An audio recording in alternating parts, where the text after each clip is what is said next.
नमस्कार साथियों, आप सभी का बहुत बहुत धन्यवाद। आपने अपना कीमती समय दिया। आज जानेंगे चंद्र जैसा कोई नहीं, मतलब चंद्र स्वर को जाने और चंद्र जैसा बने। तात्पर्य यह है कि चंद्र स्वर क्या है, चंद्र स्वर चले तब हम कौन से कार्य करने चाहिए, चंद्र स्वर के वार कौन सा है, तिथि कौन सी है, महीना कौन सा है, चंद्र स्वर से हमें क्या फायदा है, उसके बारे में आपको बताएंगे। उससे पहले थोड़ा सा परिचय स्वर विज्ञान का। हमारे शरीर में 72,000 नाड़ियां हैं। 72,000 नाड़ियों में से 24 नाड़ियां प्रमुख है। 10 नाड़ी ऊपर होती है, नाभि से ऊपर, 10 नाड़ी नीचे, 2 दाएं और 2 बाएं। इस प्रकार से 24 नाड़ियां हमारी इस 72,000 नाड़ियों का आधार स्तंभ है।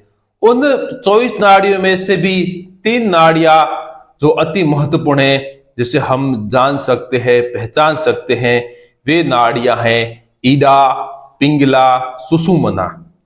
ईडा मतलब जब हम लेफ्ट नोजल से सांस लेते हैं, लेफ्ट नाक से सांस लेते हैं, उसे बोलते हैं ईडा। जब राइट नाक से सांस लेते हैं उसे बोलते हैं पिंगला।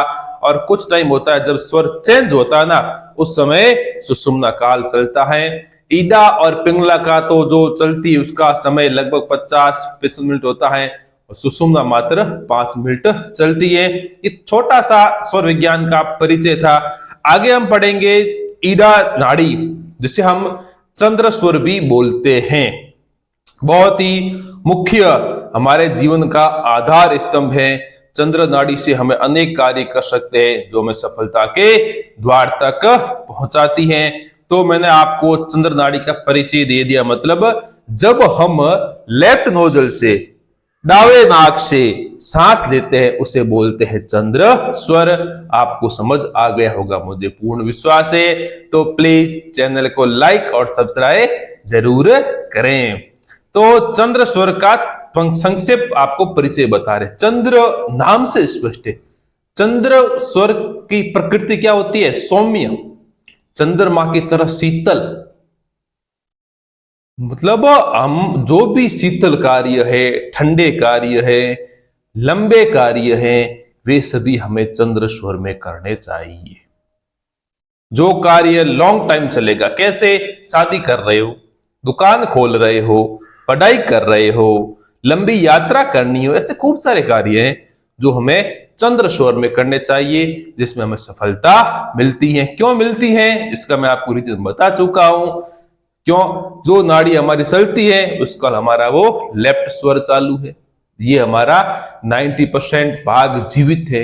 जिस तरफ नाड़ी नहीं चलती उस तरफ हमारा भाग मृत होता है। ये सब आप जान चुके, मैंने आपको बहुत बार बताया है। तो चंद्र स्वर के भी वार होते हैं।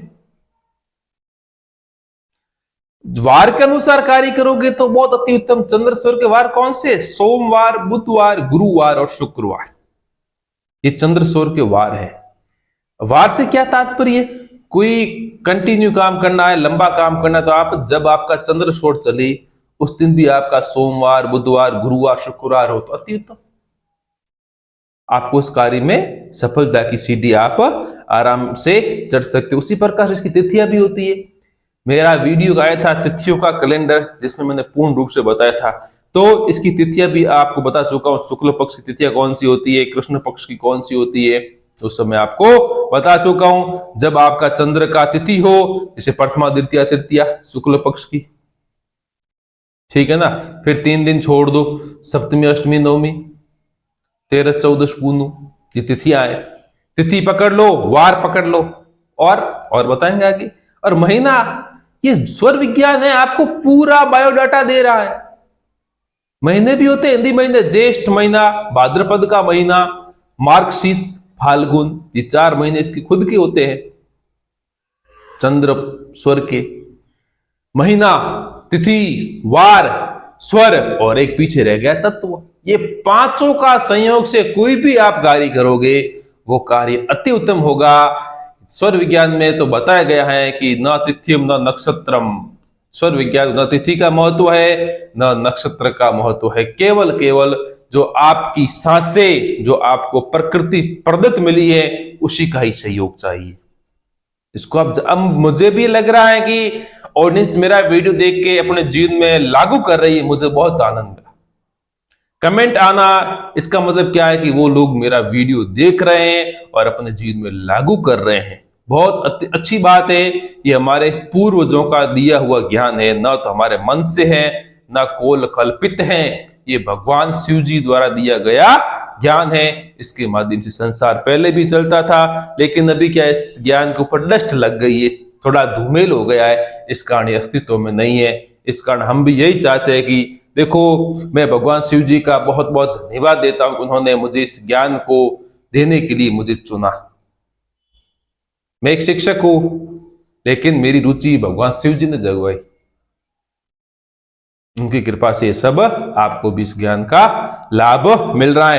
तो चंद्रेश्वर की तिथि भी बता दी, दिशा तक बता रहा हूं। दिशा से क्या संबंध होगा?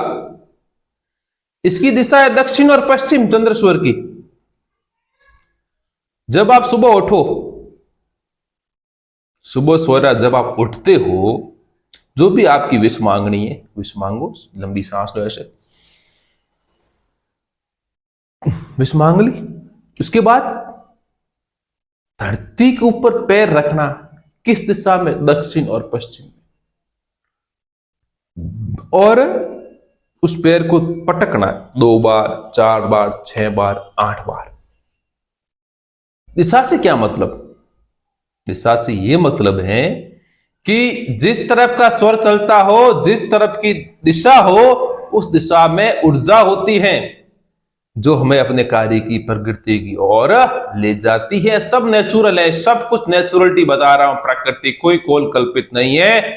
आप यकीन नहीं होगा, ऐसा कभी होता है ना, सुबह उठते मूड खराब होना, क्यों? गलत स्वर में पैर रखना। यदि बिजली की आप गलत तार छूते हो तो क्या होता है? करंट लगता है ना, वैसा ही करंट हमें लगता है जब आप गलत स्वर में पैर धरते हो और सुबह सवेरे आपका मूड खराब हो जाता है बिना कुछ किए। उसी बिजली की तार की तरह ही है, गलत तार को छुओगे तो करंट लगेगा। यदि दूध में नमक और पीसी हुई शक्कर दोनों एक समान दिखते हैं, नमक डालोगे तो दूध खारा और शक्कर डालोगे दूध मीठी, तो वही है, दिखते तो दोनों ही स्वर बराबर है, हम ना श्वास ले रहे, लेकिन दोनों में यह अंतर है। तो सुबह का तिथि बता दी, जब चंद्रेश्वर चल रहा हो, लंबी यात्रा करनी हो, तो दिशा चाहे कोई भी हो, आपको किस दिशा में, पहले आप दक्षिण पश्चिम में 2-4 कदम रखे, फिर वहां से अपना रास्ता चेंज कर सकते हो, जिससे आपकी यात्रा मंगलमय होगी, शुभ रहेगी, आपको यात्रा में तकलीफ देय नहीं होगा। उसके साथ यदि आप चंद्रेश्वर आपका चल रहा हो, पृथ्वी तत्व और जल तत्व हो, अति उत्तम है, सोने में सुहागा। पृथ्वी तत्व का अर्थ क्या है? मैं सीधा सीधा बता रहा हूं आराम से। जब आप सांस ले रहे हो, जब आप सांस छोड़ते हो ना, फील करना कभी, वो सांस नाक के बीचों बीच से आएगी, किसी भाग को नहीं छूगी, उसे बोलते हैं पृथ्वी तत्व। और जब आपकी नाक, जब हवा बाहर आती है, ये नीचे वाला भाग को छू के निकलती है, उसे बोलते हैं जल तत्व। उस समय यदि कोई स्थायी कार्य की प्लॉट लेना है या किसी से मान चलो रिश्तेदारी की बात करनी हो, तो यह समय अति उत्तम होता है। आपको किसी ज्योतिष के पास जाने की जरूरत नहीं है। आपका ज्योतिष आपकी सांसें ही है जो आपको सब कुछ बताती है। और आपकी राशियां भी चंद्रमा के ऊपर डिपेंड है। वृषभ राशि, सिंह राशि, वृश्चिक राशि और कुंभ राशि, जो इनकी राशियां हैं, जो ये राशियां हैं, इन राशि के जो आदमी होते हैं, चाहे औरत होती है, उनका स्वभाव चंद्रमा की तरह शीतल रहता है, बिल्कुल सौम्य स्वभाव उनका रहता है। ये तो मैं फोरकास्टिंग में कर रहा हूं, सांसों के माध्यम से आपको बता रहा हूं। फिर और क्या जानोगे, इसलिए मैंने शुरुआत में कहा है, चंद्रेश्वर को जानो और चंद्र जैसा बनो, जिससे आपको जीवन में बहुत फायदा होगा। आप अपने जीवन में स्वर विज्ञान को लागू कर रहे हैं, मुझे बहुत खुशी हो रही है, अति खुशी हो रही है कि मेरी ऑडियंस इसको लागू कर रही है। लागू करते ही आपको फायदा मिलना भी शुरू हो जाएगा। लेकिन फायदा किस कार्य में मिलेगा? जो कार्य अपने हित के लिए हो, पर हित के लिए हो। लेकिन ऐसा कार्य मत करना स्वर विज्ञान के ज्ञान से कि किसी दूसरे को कष्ट देने वाला आप कार्य करोगे, तो ये ज्ञान उसमें आपका साथ नहीं देगा तो मेरा यही है कि आप सुबह सवारी अपना स्वर देखना शुरू करें, चंद्र स्वर को जाने और अपना भविष्य बेस्ट बनाए। प्लीज चैनल को लाइक और सब्सक्राइब जरूर जरूर करें। धन्यवाद।